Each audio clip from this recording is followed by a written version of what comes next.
Hey, what is up, everybody? This is Steve Breach coming to you here today. Last night on Monday Night Raw, they were able to add a few different matches to WrestleMania 32 to sort of complete the card. We don't really have a whole list of people that it's going to be named to the Andre the Giant Memorial Battle Royal. Honestly, in my mind, I would just sort of keep that wide open and just sort of make it, questionable. We know that the Social Outcasts, we know that Kane, we know that Big Show is going to be in there. It's only going to be 20 guys. Let the other guys that are going to be in there be a secret. You could probably think that it's going to be guys like Mark Henry and others, but just sort of let it fill up on its own, and we'll see where it goes from there. But then last night they also added the Intercontinental ladder match, which is going to be a new fixture at WrestleMania, I guess, now appearing for its second year in a row. Honestly, with Neville's injury and as well as a few other plans that got mixed up along the way for the ladder match, I honestly probably would have scrapped it and gone in a different direction. Last night, they were able to add to the mix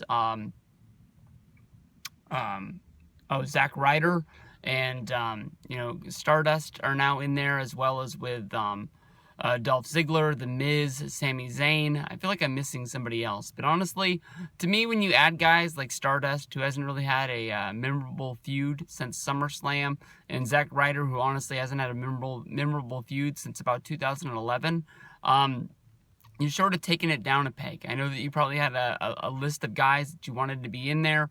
To me, I think it would have been a great match if it just would have been a regular four-way.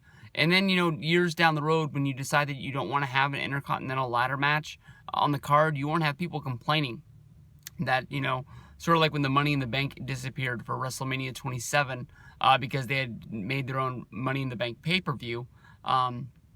People were always sort of wondering, why you took this away from WrestleMania and when it will return. Here it is years later, and people are still clamoring to find out when Money in the Bank will return to WrestleMania. I don't know. You got a list of guys in there. Dolph Ziggler just had a very memorable Monday Night Raw, going up against The Authority, where it was Ziggler against Triple H, with Ziggler Mania riding on the line. Kevin Owens has been a really good Intercontinental Champion, but last time he was on a really good run, the title was just taken away from him on a normal pay-per-view with not even a really big build to the match. So I don't think Owens is make or break for the Intercontinental Championship, that you just look at it and declare that he has to be a winner. Sami Zayn coming in and getting an Intercontinental match in his first WrestleMania when he's been on the main roster for about 2 weeks. It's kind of very memorable, but I think that honestly a lot of people were holding out, hoping that it was going to be Sami Zayn against Kevin Owens, and I don't know what strings were pulled by Triple H to make sure that Sami Zayn got into this match, because I still have big time fears about what Triple H and Vince McMahon are going to see in Sami Zayn on the main roster.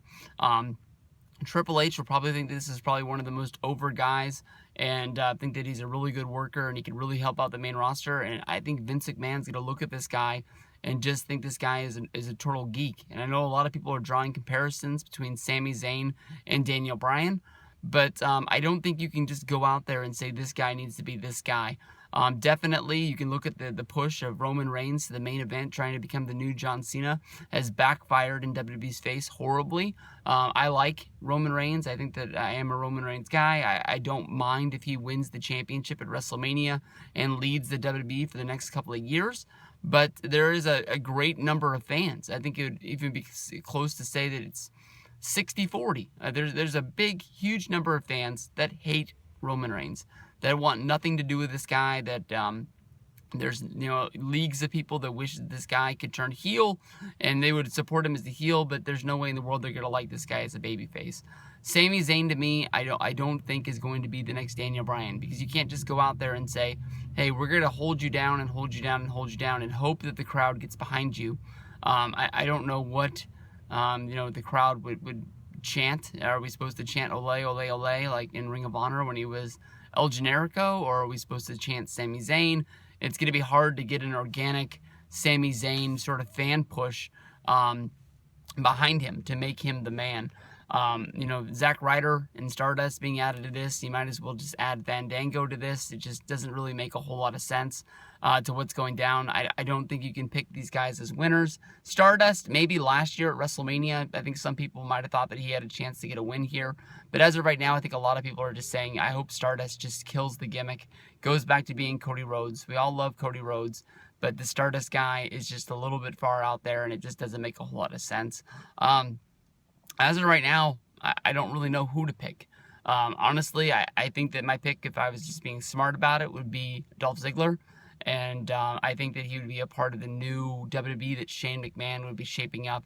I think that he's one of the guys that definitely he was talking about in his promo when he was saying that he wanted control of Monday Night Raw for the reason that there's a lot of guys out there that are being held down that, you know, should be really big stars in this business. And when he gets in charge, he's going to make sure these guys rise to the top. And Ziggler walking in, being the Intercontinental Champion, the Raw after WrestleMania. You can see Shane, you know, putting faith in this guy, putting him in big matches that he knows people are going to want to see because of the fact that he has faith that Ziggler's going to be a fighting champion and he can win these matches if the deck isn't stacked against him. So that's what I think about the ladder match and a little bit about the Andre the Giant Memorial Battle Royal in the beginning. I got to go in there, get some work done, and hopefully I'll talk to you guys a little bit later. Peace out, everybody.